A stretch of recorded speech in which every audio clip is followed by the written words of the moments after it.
Hermanos, antes de pronto de referirnos a algunas noticias, digamos, un poco más recientes que hemos visto en los últimos días, quisiera, hermano, poder leer algunos pasajes para comprender un poco más, digamos así, el contexto y la situación, la actualidad, digámoslo así, ¿no? Siempre es necesario poder ver las cosas un poco desde el ámbito más amplio y desde la óptica más alta, que es la óptica del Señor, la óptica espiritual y la óptica en la que debemos estar nosotros también atentos para no ver, digámoslo así, con nuestra propia mirada, que puede ser o parcial o puede ser incluso distorsionada, sino que el Señor sea dándonos su luz cada día.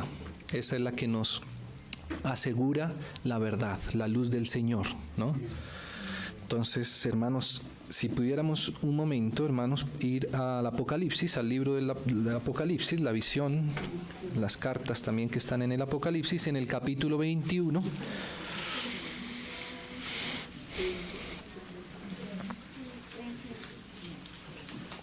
Y el versículo 9. Nosotros sabemos bien, hermanos, que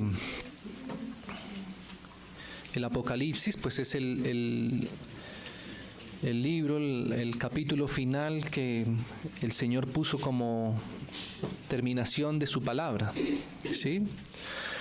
Y leyendo el libro del Apocalipsis, y especialmente hacia los últimos capítulos, especialmente estos últimos pasajes, nos señalan y nos muestran un poco lo que el Señor tenía, como decíamos ahora, en su corazón desde antes, ¿sí?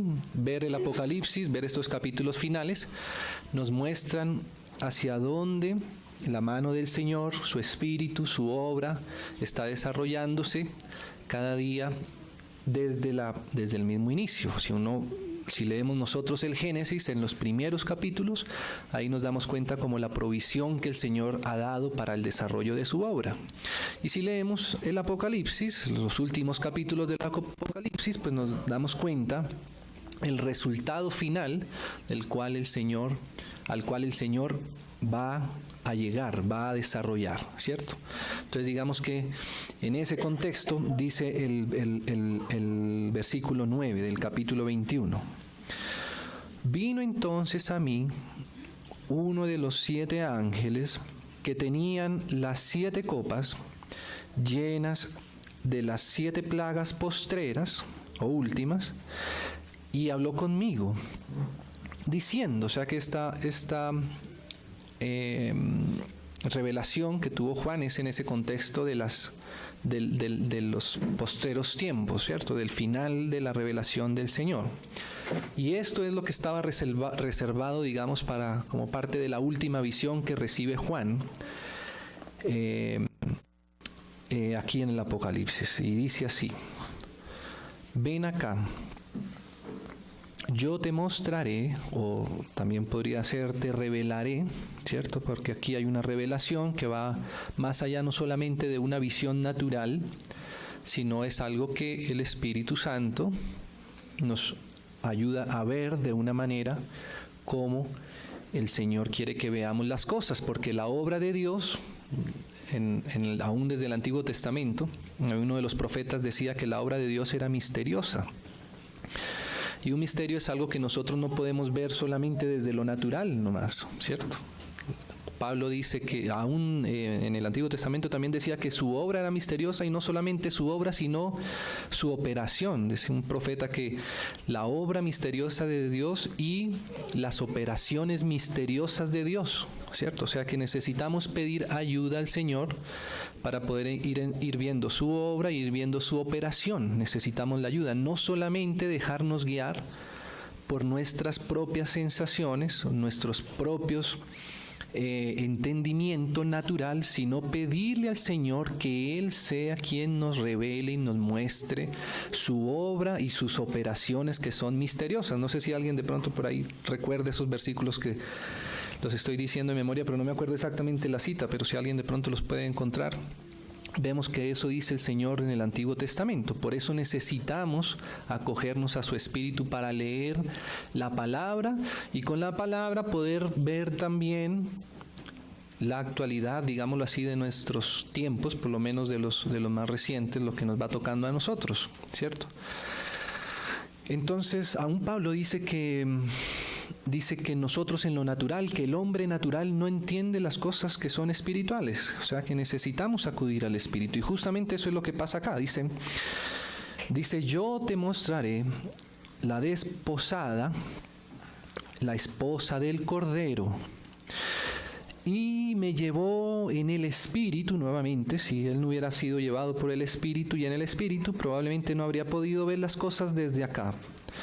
Pero dice que lo llevó en el Espíritu a un monte grande y alto, y me mostró la gran ciudad santa de Jerusalén, que descendía del cielo de Dios, teniendo la gloria de Dios. Entonces, hermanos, de aquí en adelante el Espíritu empieza a demostrarles a Juan muchos detalles, más de esto que le acaba de decir, pero digamos que así, para ponerlo de manera general, esta visión final del ángel a Juan contenía, digamos, estos dos grandes aspectos. El ángel le dice a Juan: voy a mostrarte a la esposa, la desposada del Cordero, ¿sí? Y cuando Juan se dispone a ver, cuando Juan se abre sus ojos para ver lo que él quiere revelarle, él le muestra, es una ciudad, ¿cierto? Y no cualquier ciudad, él le muestra la ciudad santa de Jerusalén, ¿sí?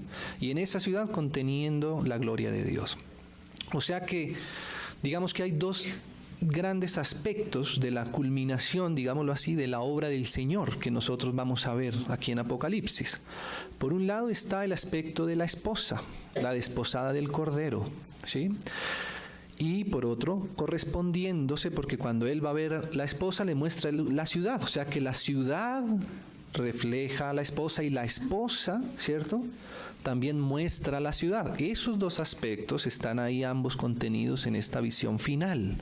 Cuando Juan se prepara para ver lo que es una esposa, lo que es la desposada, entonces ve que esa desposada es una ciudad, la ciudad santa de Jerusalén. Entonces tenemos esos dos aspectos del Señor, digámoslo así, culminados ahí en su obra. Por el lado de la esposa, de la desposada del Cordero, nos habla de esa obra interior que el Señor quiere hacer en nuestros corazones. Es esa obra interior que el Señor siempre ha querido hacer desde el principio con el hombre, aún desde el mismo Edén, desde el mismo Génesis, ¿sí? Él quería que desde el Edén el hombre fuera llenado de su vida en lo más interior de su corazón, ¿cierto? Pero esa vida interior era justamente para ir comprendiendo el corazón del Señor, ¿cierto? El Señor no solamente quiere tener hijos, Él quiere una relación también mayor, una relación más profunda, una relación también de amistad, y de esa amistad incluso un noviazgo, y después de ese noviazgo también un matrimonio, ¿cierto? ¿Y eso qué es? Es ir comprendiendo en nuestro interior que el amor de nuestra vida, que la razón de nuestro vivir es entregarnos entera y completamente al Señor, ¿cierto?, su iglesia como su esposa, ¿sí? Esa es la obra más interior. De hecho, el Señor Jesús mismo dijo, por ejemplo, que el reino, ¿cierto?, ese reino, que el aspecto del reino nos habla justamente de la disposición, incluso administrativa, gubernamental de la obra de Dios, pero dice que ese reino de Dios empezaba en nuestro interior, en nuestro corazón, ¿cierto? Así decía el Señor. O sea que el Señor, antes que hacer algo externo, ¿cierto?, Él necesita primero irnos preparando en nuestro interior, ir conquistando nuestro corazón, enamorando nuestro corazón para Él mismo, ¿sí?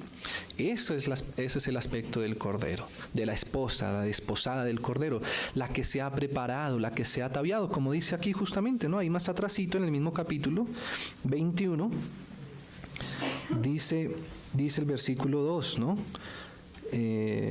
Dice: y yo, Juan, vi la santa ciudad, la nueva Jerusalén, descender del cielo de Dios, ¿Cómo? Miren, dispuesta como una esposa ataviada para su marido. Eso es lo que nosotros tenemos que ir viendo que el Señor espera de nuestro corazón, que nos dispongamos a Él ataviándonos, o sea, teniendo cuidado de nuestras propias vestiduras, de cómo nosotros nos preparamos en el interior para el Señor, enamorarnos cada día más de Él, ¿cierto?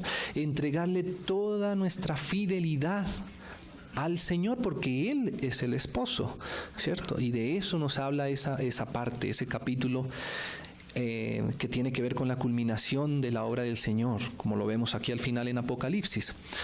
Entonces, hermanos, en la medida en que nosotros vamos cediendo al Señor nuestro corazón, al mismo tiempo, porque un aspecto y otro están íntimamente relacionados, no existe uno sin el otro y el otro sin el uno, aparece entonces esa, digámoslo así, esa expresión ya, a raíz de lo que va pasando en nuestros corazones, el aspecto de la ciudad misma, ¿cierto? Que es el otro capítulo con el que, digámoslo así, cierra esta revelación el Señor. ¿Quién es la esposa entonces? La esposa, la que se ha preparado y la que se ha ataviado internamente en su corazón, ¿cierto? Va a expresar una ciudad.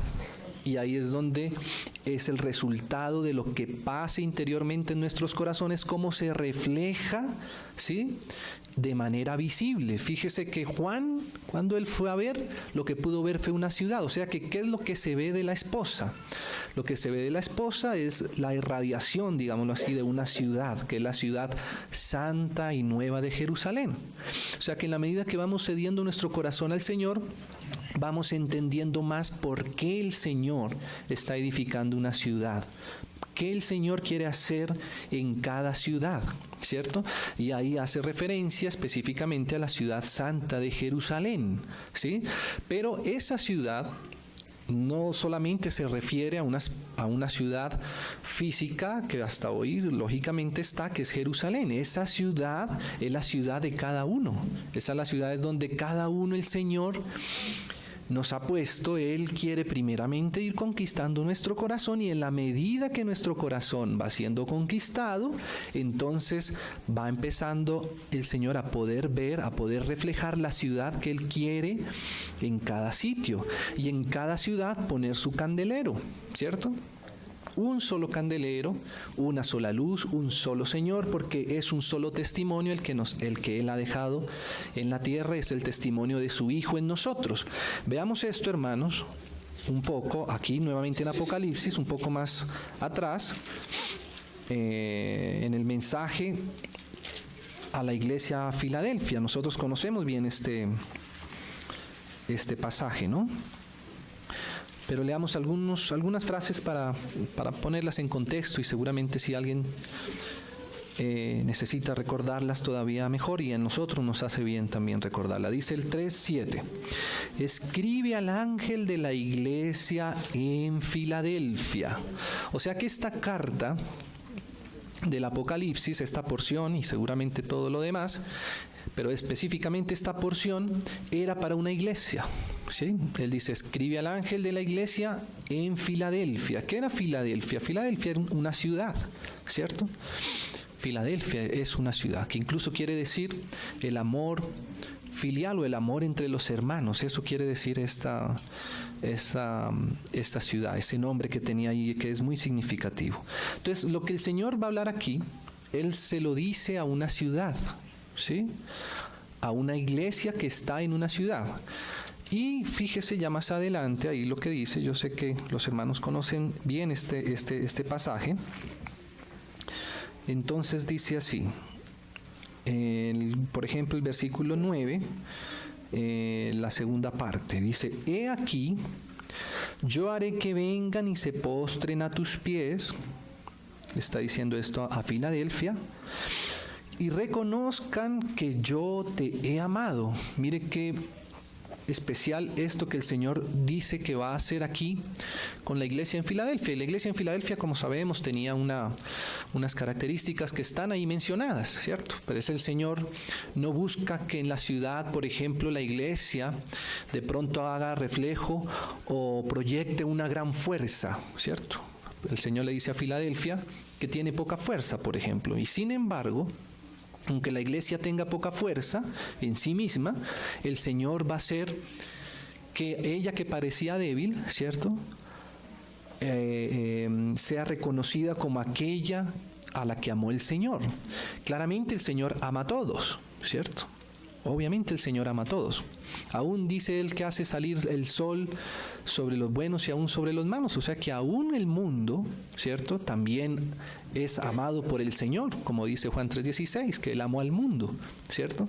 Pero aquí claramente habla de un amor que es más interior. O sea que el amor del Señor aquí en esta ciudad pudo ser, digámoslo así, recibido, hubo una mayor receptividad del amor del Señor, que es ese aspecto interior de la esposa y de la desposada, el atavío para el Señor, porque el Señor dice que Él va a hacer reconocer que a esta iglesia Él amó. Probablemente no quiere decir que no haya amado a las otras, pero a esta en específico hay algo que el Señor va a hacer resaltar, y es su amor, un amor probablemente que sea especial, que no sea un amor solamente de salvación, que no sea un amor solamente de protección y de cuidado, sino que sea un amor de intimidad, ¿cierto? Como dice el Cantar de los Cantares, si Él me besara con los besos de su boca, ¿cierto? O sea que hay amor distinto en cada aspecto y en cada nivel de madurez. Entonces aquí el Señor nos rescata, nos hace resaltar esto aquí de Filadelfia, ¿no? Y dice así, dice, por cuanto has guardado la palabra de mi paciencia. Esto para el Señor es significativo, guardar la palabra en paciencia, en la paciencia del Señor, que seamos pacientes, ¿cierto? Entonces dice, yo también te guardará de la hora de la prueba que ha de venir sobre el mundo entero para probar a los que moran sobre la tierra, ¿no? Entonces, bueno, dice, he aquí yo vengo pronto, retén lo que tienes para que ninguno tome tu corona. O sea que ya esta iglesia tiene una corona. O sea, ya en esta iglesia ya los hermanos están en ese nivel, digámoslo así, del reino, ¿cierto? Una iglesia que ha madurado, eso es Filadelfia, ¿sí? Una iglesia que no solamente ha pasado el aspecto de la salvación eterna, sino que además ya está también introducida en el reino. Por eso ella ya la tiene. A otros se les promete que se les dará, pero a Filadelfia le dice que ya la tiene y que no la debe dejar perder, ¿cierto? Y él dice así, dice, al que venciere, o sea, vencer es no dejar perder la corona, que es la riqueza del Señor. Una corona está hecha de piedras preciosas, de metales preciosos, y eso es la obra del Señor, ¿cierto? Que no solamente como individuos, sino como iglesia debemos apreciar y valorar y retener. Entonces dice así, al que venciere, yo lo haré columna en el templo de mi Dios, y nunca más saldrá de allí, y escribiré sobre él, y mira esto curioso, aquí cómo están relacionados estos dos aspectos de los que hablábamos, y escribiré sobre él el nombre de mi Dios, por un lado, o sea que la propiedad, así como cuando hay un matrimonio que se intercambian, y normalmente en los anillos está escrito en el esposo el de la esposa y el de la esposa el del esposo, ¿cierto? Como un intercambio de nombres, incluso algunos o algunas, cuando se casan, toman el apellido aún de su esposo, ¿cierto? Eso era así, digámoslo así, en los países tradicionalmente cristianos sucedía eso. Y mire que Dios usa ese principio, mire que Él se acerca a su iglesia y pone sobre la iglesia el nombre de Él. Mira, dice, el nombre de mi Dios. O sea que, hermanos, en el milenio, cuando nosotros estemos en el milenio con el Señor, reinando, porque el Señor nos ha dado la provisión para esto, ya que nosotros debemos tomarla por fe, veremos a algunos que en su nombre aparece el nombre del Señor, ¿no? Aquí lo dice así, dice, escribiré sobre él el nombre de mi Dios, pero otra cosa, dice, o sea, las dos cosas, ¿Y qué más? Y el nombre de la ciudad, un nombre de una ciudad, de mi Dios, la nueva Jerusalén, ¿cierto? La cual desciende del cielo de mi Dios y mi nombre nuevo. Entonces, mire, hermanos, aquí cómo se ve eso en una iglesia que era Filadelfia. Filadelfia era una ciudad como las otras, ¿cierto? Pero los hermanos guardaron fielmente la palabra de Dios, la palabra que les mostraba el modelo, la dirección. Y ese guardar en esa palabra no se hacía solamente de una manera externa, sino que había realmente un enamoramiento interior del Señor, de cada uno de los hermanos que estaban aquí en esta iglesia y tenían esta corona. Y el Señor entonces, aunque ellos estaban en Filadelfia, ya en el reino, aparece sobre ellos la ciudad, el nombre de la ciudad, ya no Filadelfia, que era donde estaban ellos, sino la de Jerusalén. ¿Pero por qué? Porque está justamente involucrado ese aspecto espiritual, de que lo que el Señor quiere en cada ciudad es el modelo de Él, un solo modelo que es el de Él, y que cada ciudad debe reflejar y reflejará un día, si llegamos a esa medida, a la misma ciudad de Dios. Dios quiere tener su ciudad en cada ciudad, ¿cierto? Dios quiere tener ese nivel de expresión en cada ciudad, que como decíamos, solo sucede. Hermanos, esto no sucede de afuera para adentro. Esto solamente sucede de adentro hacia afuera. Por eso está involucrado el aspecto de la esposa, ¿cierto? Edificar la ciudad es más que comprender un modelo exterior, es más que comprender una forma, unos parámetros, unos procesos, unos procedimientos, unas estructuras. Eso es más que eso. De hecho, pasan años y años, ¿cierto? Y aunque la palabra está escrita, aún entendiéndolo naturalmente, pueda que el Señor todavía no avance en su fruto, porque es que el Señor no quiere algo solamente externo, ¿cierto? Sino que el Señor quiere realmente trabajar de adentro, y de adentro Él va a producir esto. Sí, hermanos, entonces ahí vemos cómo están esos dos aspectos ahí relacionados, de la iglesia, los vencedores, la esposa, ¿cierto? Y la ciudad de Jerusalén, y ahí el Señor empieza a describir en el Apocalipsis lo que Él quiere al final reflejar en esa ciudad, que todo, aunque son aspectos físicos, reflejan realidades espirituales que hoy ya nosotros podemos empezar a ver en medio de la iglesia, y que un día simplemente el Señor va a reflejar eso realmente en una ciudad. Por ejemplo, ahí dice que más adelante en Apocalipsis dice que la nueva Jerusalén era transparente, ¿sí? Y empieza a decir muchas otras cosas más. Pero por ejemplo, dice que que era diáfana, que era transparente, y eso el Señor espera justamente de la iglesia, ¿cierto? De la iglesia en cada ciudad. Que haya esa transparencia del Señor, donde Él pueda proyectar su luz en cada lugar, ¿cierto? Entonces, todos esos aspectos espirituales están ahí desarrollándose, hermanos, y eso corresponde lo visible, digámoslo así, con lo no visible, ¿no? Como dice en Hebreos, que el Señor las cosas espirituales, lo que no se ve, Él tuvo que hacérnoslo ver con cosas materiales y naturales, ¿cierto? Para que lo que no se ve pueda ser comprendido mediante lo que se ve. Entonces, así mismo pasa en la iglesia. La iglesia tiene una realidad espiritual que refleja, proyecta, ¿cierto? Que es visible, no se queda solamente en el ámbito espiritual invisible, sino que se ve. ¿Y cómo se ve? Se ve así, se ve en la unidad, se ve en la comprensión de la iglesia, de la unidad de la iglesia en cada lugar, en cada ciudad, en cada localidad. Hay que empezar a que el Señor nos conduzca por esta revelación, por esta visión que es de Él, no es de nadie, es la que está en la Biblia, es la de Él, ¿cierto?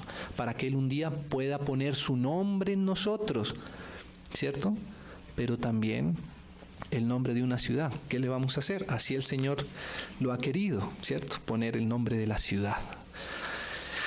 Entonces ahí está ese aspecto, hermanos.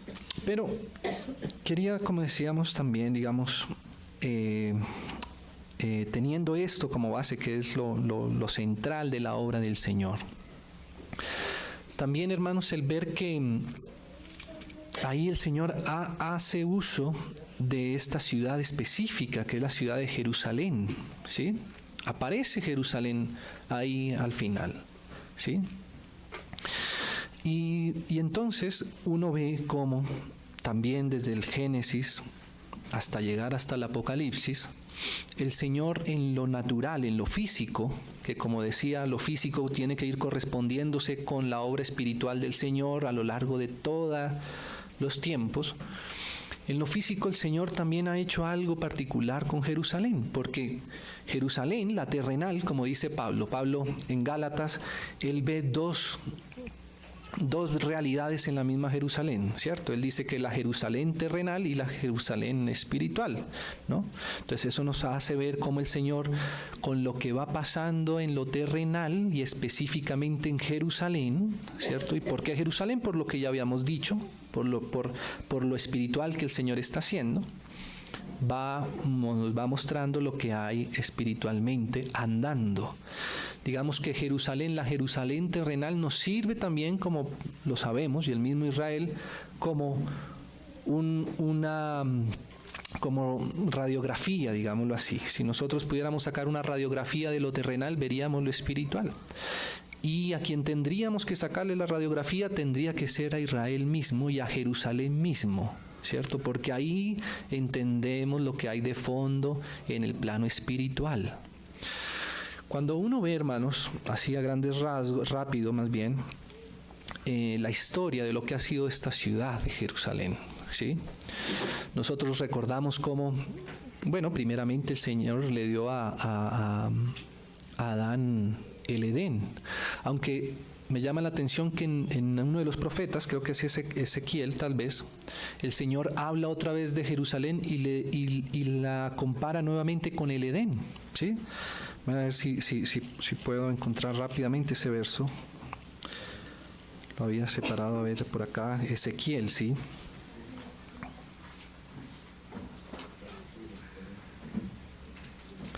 Ezequiel 36, sí. Versículo 33. Bueno, leamos desde el 33. ¿Sí? Dice, así ha dicho Jehová el Señor. ¿Sí? Esta profecía en su aspecto más amplio es una profecía bien específica para Israel y específicamente para Jerusalén. Y dice así, el día que os limpié de todas vuestras iniquidades, haré también que sean habitadas las ciudades y las ruinas serán reedificadas. Esto incluso ya se ha venido cumpliendo. Y la tierra asolada será labrada en lugar de haber permanecido asolada a ojos de todos los que pasaron. Y dirán, esta tierra que era asolada ha venido a ser como huerto del Edén. Y estas ciudades que eran desiertas y asoladas, arruinadas, están fortificadas y habitadas. Y dice, y las naciones que queden en vuestros alrededores sabrán que yo reedifiqué lo que estaba derribado. Entonces, bueno, digamos que fíjate que ahí ya relaciona, como decir, el Edén, que es la tierra que el Señor le había dado a Adán inicialmente, con la misma Jerusalén, ¿no? Dice que Jerusalén será como el Edén. Entonces, bueno, ya sabemos por causa del pecado lo que pasó, se cerró la puerta y la entrada al huerto, ¿cierto? En ese aspecto espiritual quedó como desligado lo uno del otro.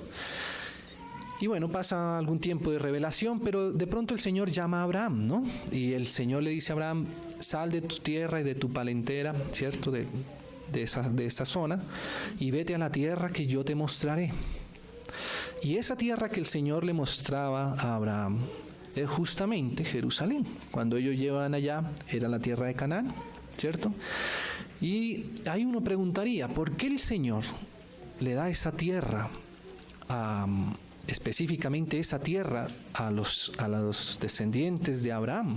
¿Sí? Allá había ciudades y claramente ellos tuvieron que ir a conquistar eso. Cuando uno ve los versículos, muchos los hemos leído aquí en muchas de estas reuniones, incluso hay libros que nos está bien detallado esto, ahí uno se da cuenta que en esa tierra pasaba algo bien particular, y esa tierra, ya cuando Ya cuando vemos la historia ya más adelante de Josué y de Caleb, cuando ellos iban por el desierto, iban a mirar la tierra que ya el Señor les había dado desde cuando era Abraham. O sea, Abraham fue y poseyó esa tierra. Y ahí habitó con Isaac, con Jacob, y de ahí Jacob tuvo sus 12 hijos, ¿no? Y también su hija. Y de ahí, pues, lo que por causa de las circunstancias, del hambre, ¿cierto? De ahí empieza uno a entender cómo a veces incluso la política externa está siendo usada para algo más espiritual de parte de Dios, y por causa de la hambruna de esa tierra ellos tuvieron que ir otra vez a Egipto, ¿cierto? Donde José antes había sido ya vendido por sus hermanos y todo, y llegaron a Egipto y permanecieron ahí. Pero de ahí el Señor los sacó otra vez, porque el Señor tiene en sus ojos y en su corazón, lo dice en varios versos de las Escrituras, la ciudad que Él escogió fue Jerusalén. David en los Salmos dice eso, dice que el Señor escogió allá Jerusalén. Entonces, cuando están en ese proceso y ya llegando a la tierra prometida, entonces ahí es donde Josué y Caleb van y ven. Y entiende uno un poco por qué el Señor, justamente ahí es donde Él quiere establecer su ciudad, ¿cierto? Esa ciudad que nos está significando, como ya mencionamos al principio, realidades espirituales mucho más profundas. Entonces, ahí ve que había una guerra ahí, porque ahí estaban los gigantes, ¿cierto? Ahí había gigantes, las tierras de los Nefilín, las tierras de todos estos hijos de gigantes que habían sido engendrados por espíritus malignos que habían caído desde la tierra, y de todo eso tenemos bastante detalle hoy día, gracias al Señor. Entonces, digamos, hermanos, que ahí uno se da cuenta cómo es como si el diablo quisiera dominar la tierra también. Hay una fuerza que comenzó allá desde el mismo Génesis, entre el maligno por deshacer la obra de Dios y hacer la suya, ¿sí? Pero también está la obra de Dios que continúa avanzando, y que Él quiere también llenar la tierra porque Él la creó y le pertenece a Él, ¿sí? Entonces, digamos que es como si en Jerusalén estuviera el foco, el centro, ¿cierto? Es como si estuviera el cuadrilátero central, en donde la obra de Dios y la obra del enemigo, ¿cierto?, más evidentemente están ahí oponiéndose. El enemigo quiere y ha querido conquistar Jerusalén desde esos mismos momentos. Es más, él quiso conquistar el mismo Edén, ¿sí? Y ha querido conquistar específicamente también Jerusalén, por supuesto toda la tierra, ¿sí? Pero como decíamos, si uno ve que Jerusalén está en el corazón de Dios, desde el principio, desde el Génesis hasta el Apocalipsis, el Señor usa Jerusalén, ¿cierto?, como la parte visible, más visible para nosotros aquí, como el modelo de su obra. Ahí el diablo tiene también sus ojos puestos, porque sabe lo que significa Jerusalén para Dios, sabe lo que hay en el corazón del Señor para con Jerusalén, y ahí es donde hasta hoy, hermanos, es donde más evidentemente se muestran estos dos principios gobernando. No son principios solamente políticos, no, son principios que, aunque son políticos, se corresponden con algo más profundo. No es que quienes están a favor de Trump o quienes están a favor de las naciones o de la ONU. Es más profundo que eso.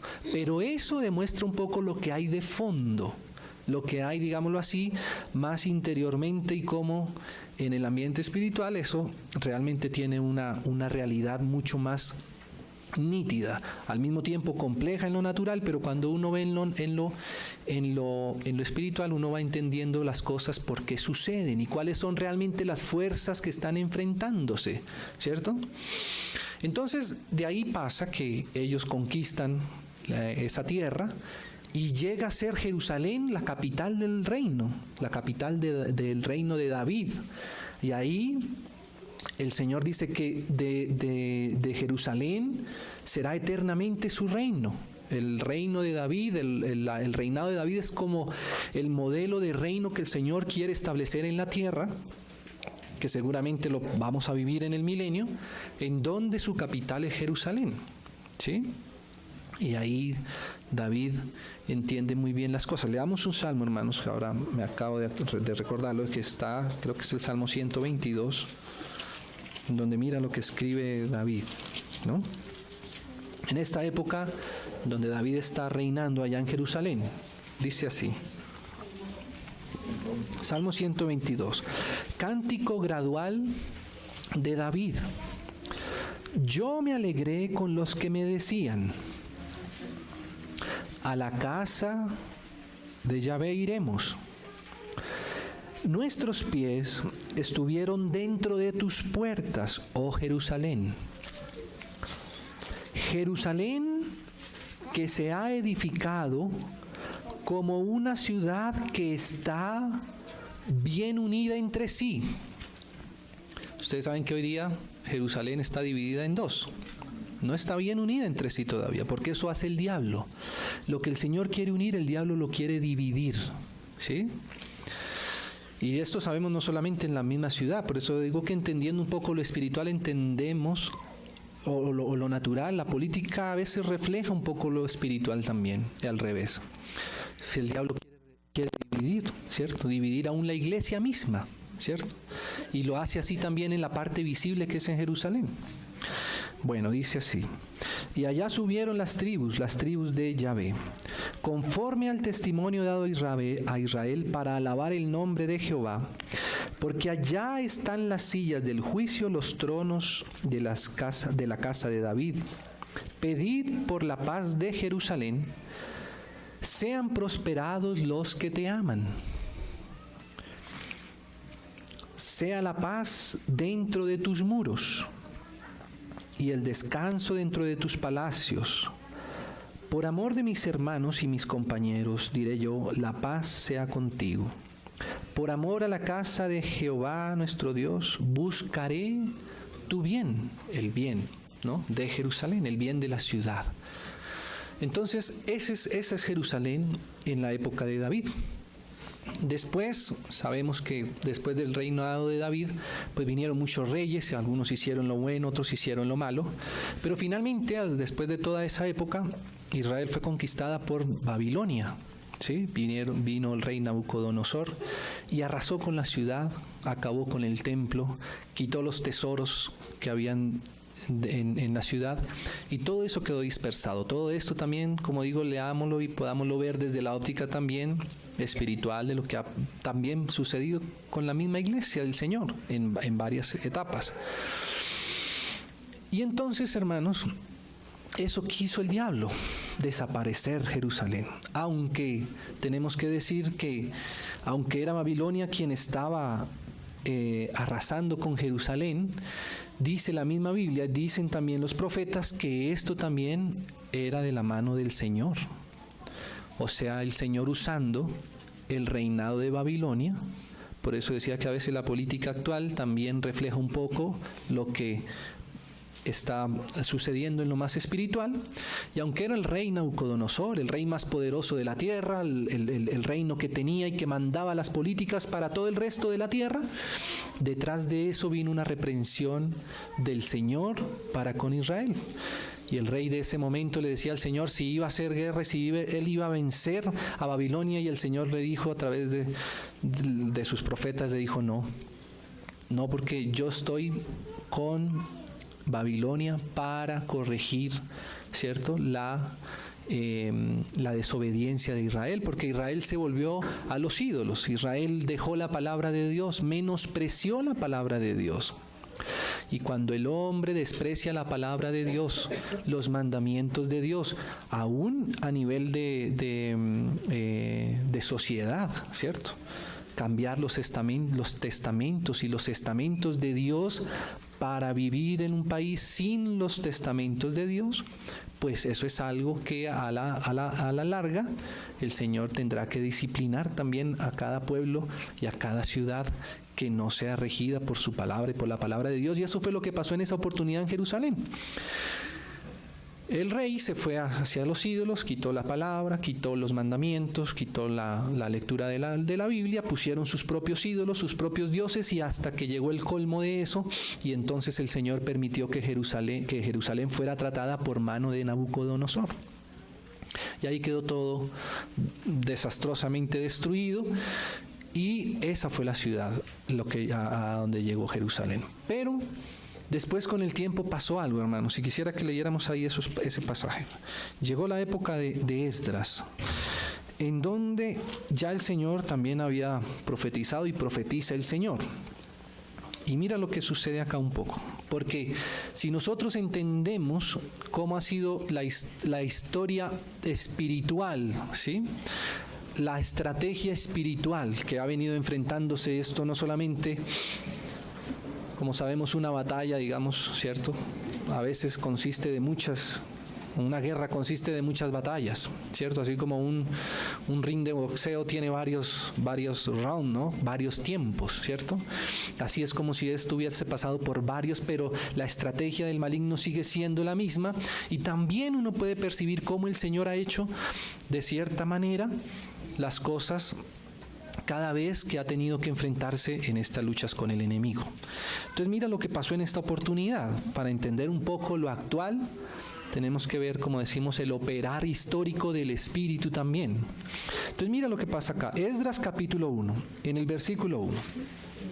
Dice así: en el primer año de Ciro, rey de Persia, y por eso decíamos ahora, que esto corresponde con fechas aún que son seculares. Mira, aquí está diciendo en el primer año de Ciro, rey de Persia. Esto es como si estuviera fechando el momento para esto. Eso es como ponerle fecha, ¿cierto? Nosotros sabemos que el calendario inspirado por el Señor no es el de Ciro, no es el que cuenta los años desde Ciro. No, el Señor siempre ha contado los años desde cuando Él le dijo a Israel: para vosotros este será el principio y el primero de los meses del año y el primer de los días, que era cuando tenía que ver la Pascua, la obra del Señor Jesús, ¿cierto? Pero en el primer año rey de Ciro, es como si el Señor estuviera usando aún los mismos cambios de años y de reinados, y aquí está hablando del primer año.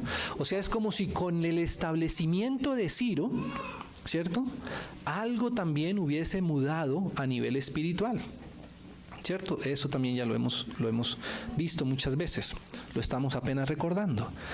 Por eso decíamos, sí, hoy estamos ya en el 2018. Podríamos decir, bueno, el 2018 pues es un año secular, ¿cierto?, que no corresponde con el bíblico.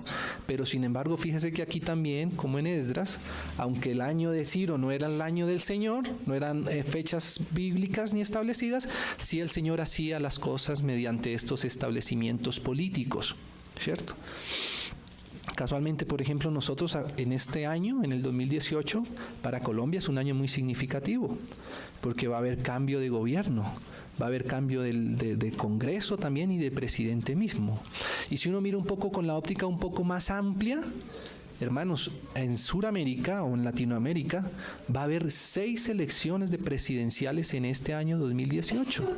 6 países van a cambiar, si se suman otros serían 7 países que estarían cambiando el mover político, ¿cierto?, en este 2018. Y más específicamente para nosotros aquí en Colombia, tenemos que ver si hay algo espiritualmente que se está moviendo en medio de todas estas cosas, ¿cierto? El Señor es el que establece y pone los reyes, ¿cierto? Pero como Él mismo es el que los establece, es porque Él mismo quiere hacer algo en cada reinado y en cada momento. Y nosotros tenemos que estar percibiendo espiritualmente lo que el Señor está trayendo en cada momento. El Señor Jesús mismo fue quien nos enseñó que debíamos estar atentos, ¿cierto?, aún a las estaciones, ¿cierto? Incluso en alguna oportunidad el Señor llamó a algunos de necios porque sabían diferenciar las estaciones, pero no entendían las cosas más espirituales que correspondían a veces con ese cambio o con esa mudanza de estaciones, ¿cierto?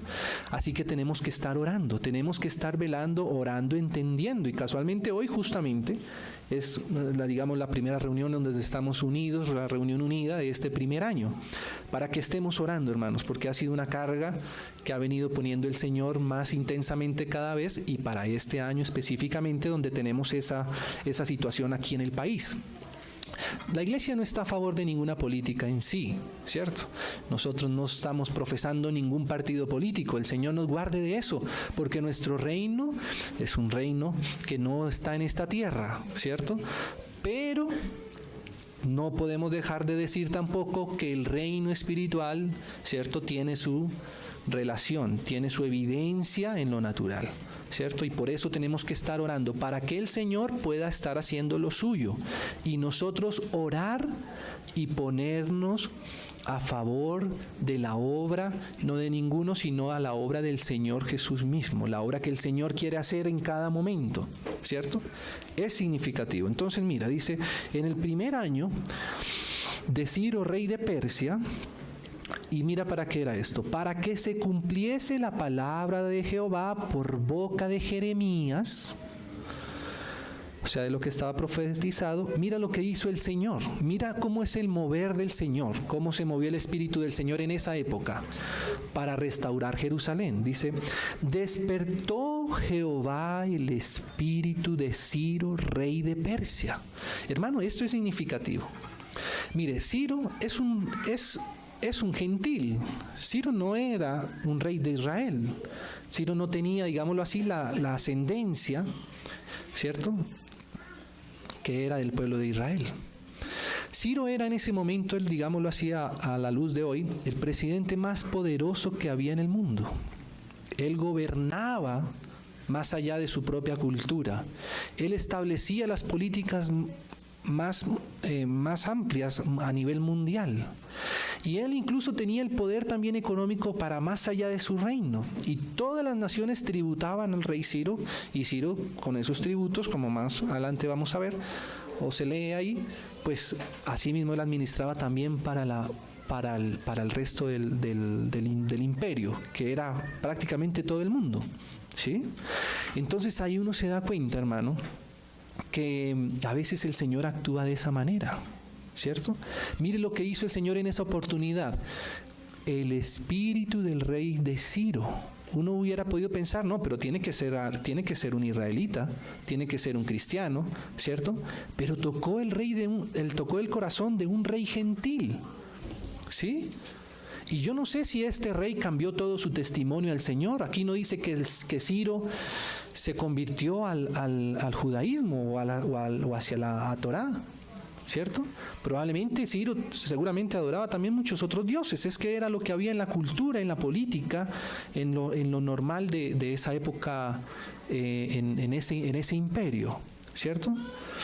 Pero mire una cosa, Ciro en esa parte estaba siendo utilizado por el Espíritu de Dios. Mire, tocó el espíritu del rey de Ciro, rey de Persia, el cual hizo pregonar de palabra y también por escrito por todo su reino, diciendo, y mire lo que hizo en esa época el presidente más importante del mundo. Así ha dicho Ciro, rey de Persia: Jehová, el Dios de los cielos, me ha dado todos los reinos de la tierra. ¡Qué tremendo! Y me ha mandado, mire lo que le mandó a Ciro. Uno podría decir, no, pero esto era un mandamiento, debería ser como para un israelita, ¿cierto?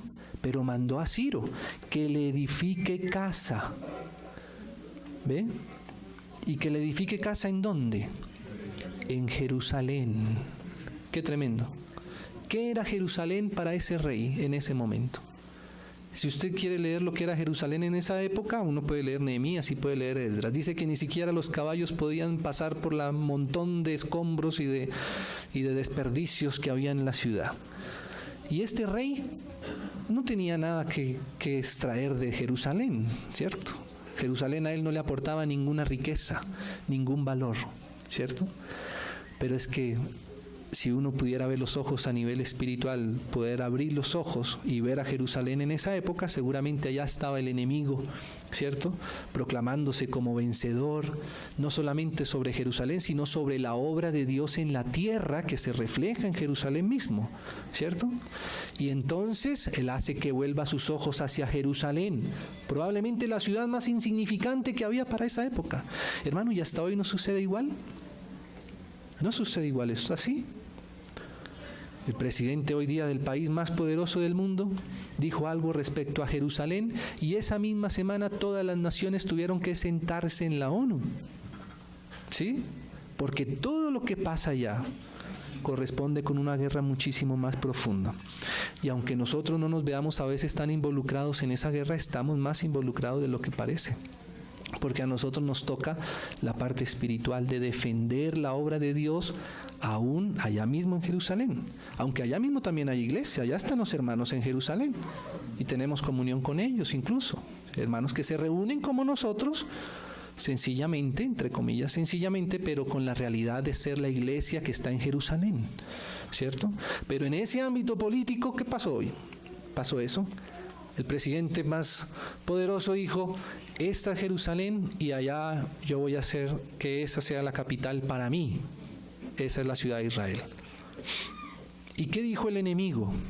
Inmediatamente, eso se puede leer en las palabras. Lo primero que dijo los enemigos de Israel, que no solamente un tema político, geopolítico, sino también espiritual, lo primero que dijeron fue: hoy se han abierto las puertas del infierno.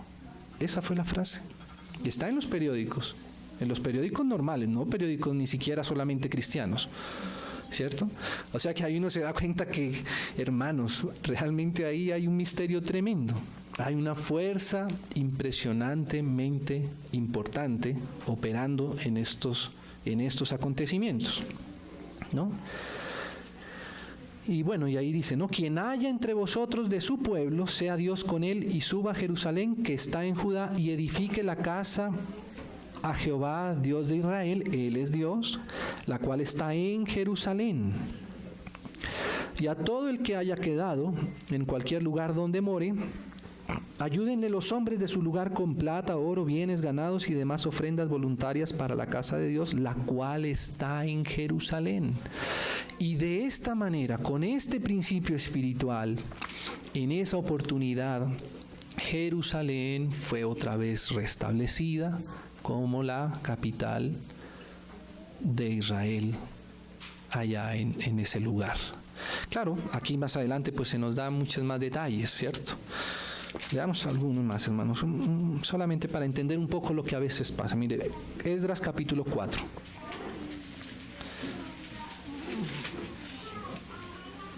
Versículo 3, leámoslo.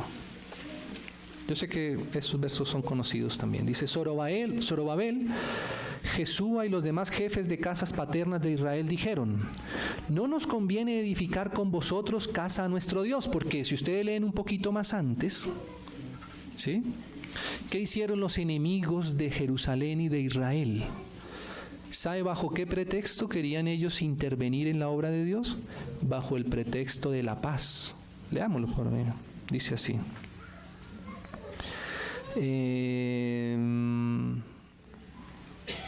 Dice en el versículo, bueno, desde el 1, dice: oyendo los enemigos de Judá y de Benjamín, mire, eran enemigos, que los venidos de la cautividad edificaban el templo de Jehová, Dios de Israel, vinieron a Zorobabel y a los jefes de las casas paternas y les dijeron: edificaremos con vosotros, porque como vosotros buscamos a vuestro Dios y a él ofrecemos sacrificios desde los días del rey Esarbadón, rey de Asiria, que nos hizo venir aquí.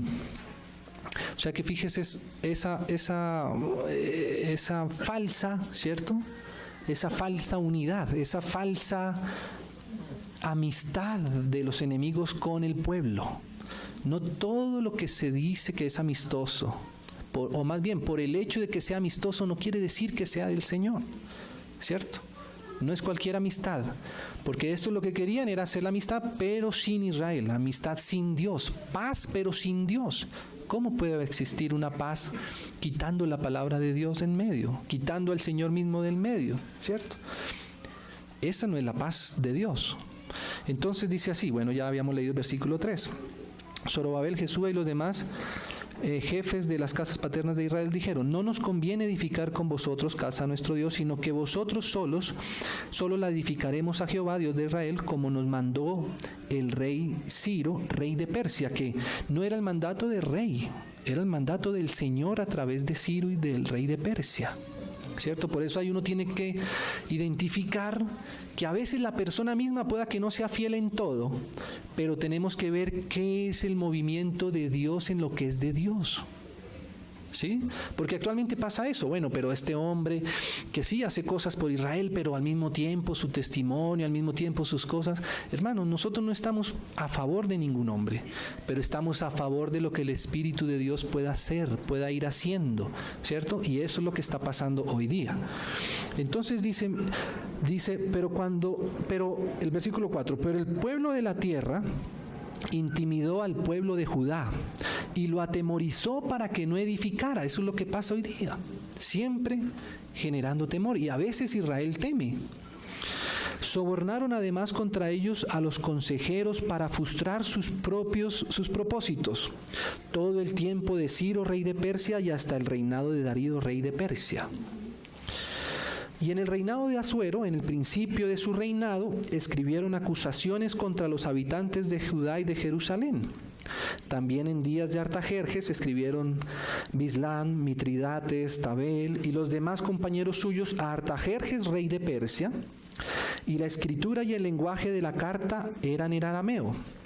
Reum, canciller, y Simsai, secretario, o sea que eso es un tema político, como hoy día la ONU, sus cancilleres, sus encomendados, ¿cierto? Sus altos dignatarios, sus mismos cancilleres, es el mismo espíritu de siempre, hermanos. Siempre ha sido lo mismo, porque la guerra siempre ha sido la misma. Entonces dice así: escribieron una carta contra Jerusalén al rey Artajerjes, o sea, todas las otras naciones, digámoslo así, la ONU, hicieron una carta a Artajerjes en contra de Judá y de Israel. ¿Sabe que eso también acaba de pasar? Se hizo una carta contra Jerusalén, y eso fue hace menos de un mes, ¿cierto? Y las naciones tuvieron que votar quiénes estaban a favor de Jerusalén y quiénes en contra de Jerusalén, ¿cierto? La mayoría de las naciones votaron en contra, no sé, de las 150 y tantas, creo que 128 votaron en contra. Apenas como unas 7, creo, votaron a favor. Y entre esas, o 9, ahí están las noticias. Y dentro de esas 9, uno de los que votaba a favor era como el equivalente al rey Darío, al rey Ciro de su momento, que es el país de los estados más poderosos, ¿cierto? Y 9 se abstuvieron, o sea, ni fu ni fa, ¿cierto? Y entre esos, tristemente, está Colombia, ¿cierto? Lástima, porque como decía el Salmo de David, ¿cierto?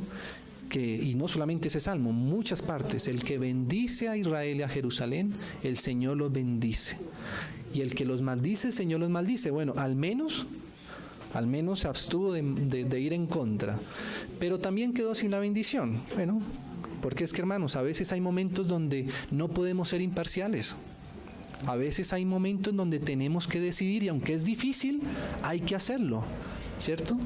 Por ejemplo, nosotros que ahora estamos en esta época, en este año electoral, es difícil votar, es difícil decidir, ¿cierto? Pero a veces hay que hacerlo, ¿cierto? Porque a veces el votar a favor de Dios es mejor que abstenerse de votar, ¿cierto?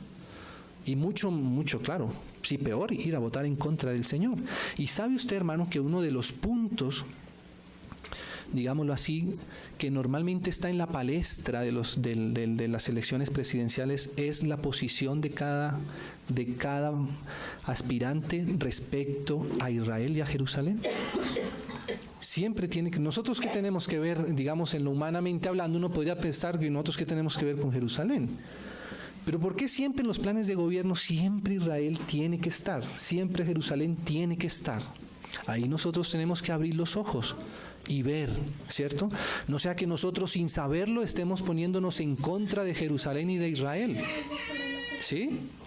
Por eso decíamos, pasar por encima de lo que a veces en nuestro propio entendimiento puede lograr y captar. Tenemos que orar para que el Señor abra nuestros ojos, especialmente en medio de todos estos cambios y como decíamos, de este mismo año que para nosotros es significativamente importante en ese término político aquí en Colombia, ¿no? Y entonces, bueno, ¿no? Ahí dice en el versículo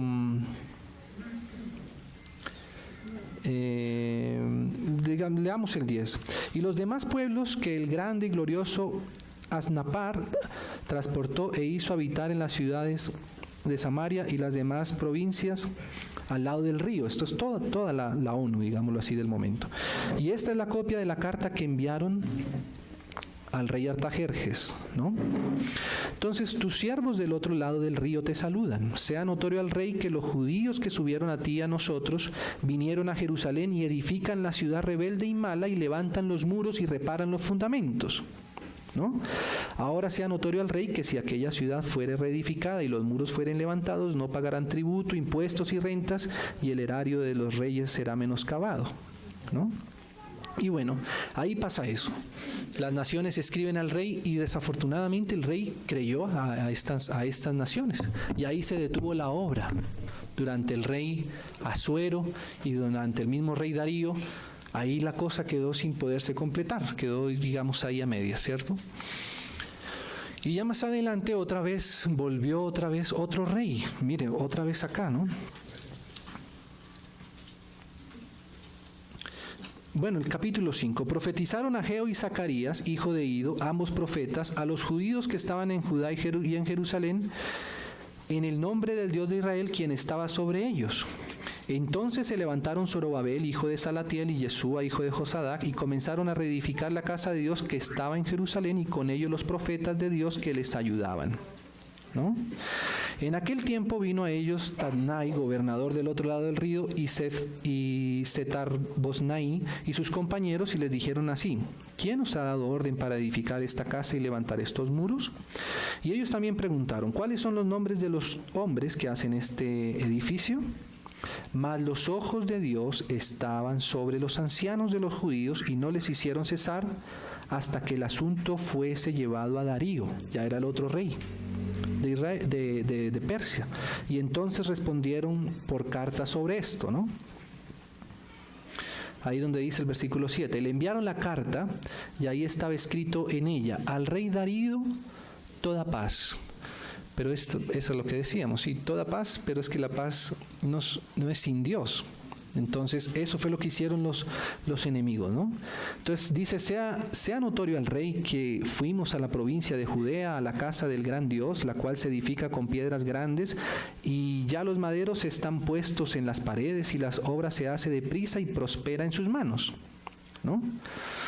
Entonces preguntáramos a los ancianos diciéndoles así: ¿quién nos dio orden para edificar esta casa y levantar estos muros? Y también les preguntamos sus nombres para hacértelos saber a ti, para escribirte los nombres de los que estaban en cabeza de ellos, ¿no?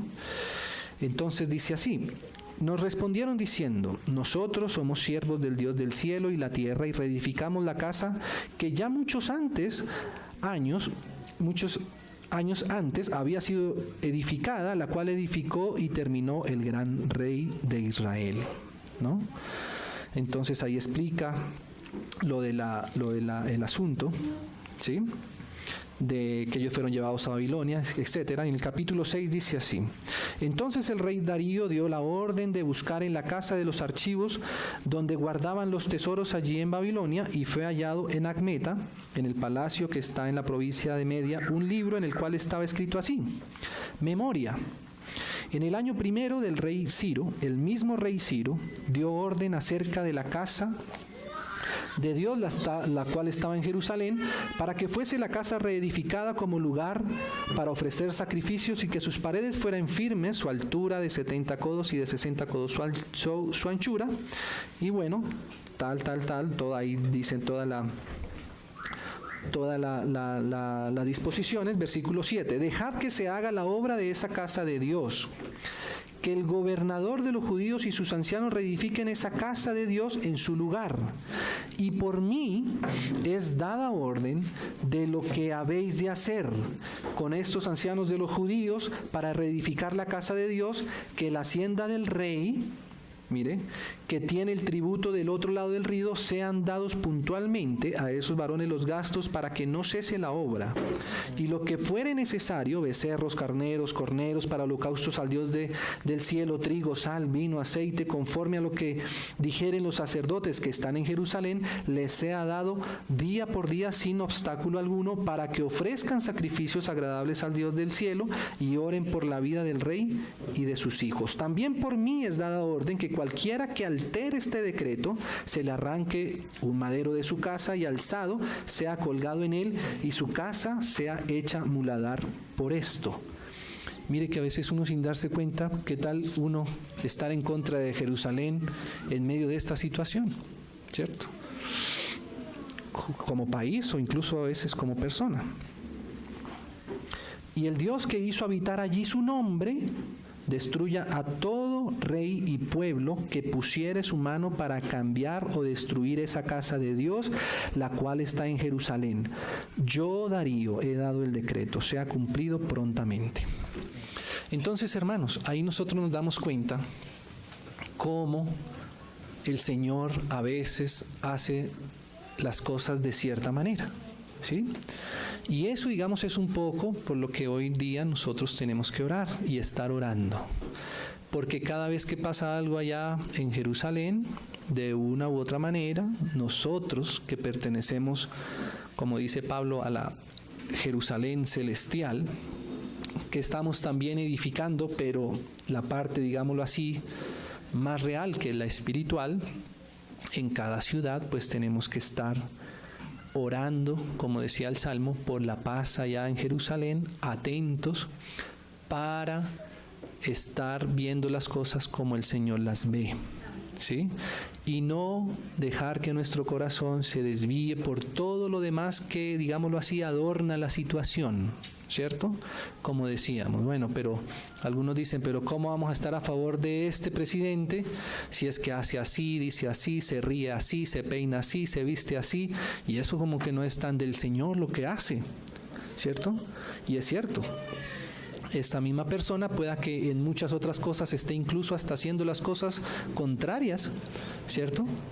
Pero en lo que respecta a lo que es la obra de Dios y específicamente a lo que tiene que ver con Israel, puede estar siendo usado por Dios. Asimismo como usó el Señor al mismo Ciro y al mismo Darío, y a eso es que nosotros tenemos que estar atentos, ver lo que está pasando y tener entendimiento. No es que estemos a favor de todo lo que hace el rey Darío ni el rey Ciro, probablemente hacía muchas cosas que no eran de Dios, pero en cuanto a lo que tiene que ver con lo del Señor, si hay acierto en lo que el Señor ha establecido por su palabra, por sus profecías, en eso mismo también nosotros tenemos que estar atentos y ser cuidadosos, ¿cierto? Específicamente y especialmente para nosotros que, como decíamos, casualmente este año nos corresponde aquí también cambios de gobierno y todo lo demás, estar a favor no de las personas, no de los partidos políticos, pero sí de la palabra de Dios, sí de lo de Dios.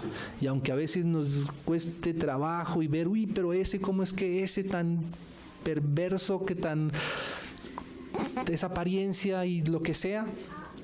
Pero está pregonando lo que dice la palabra de Dios, aún sin Darío mismo ser israelita, lo usó Dios. Tenemos que estar atentos en estos momentos a esa parte, hermanos, ¿cierto?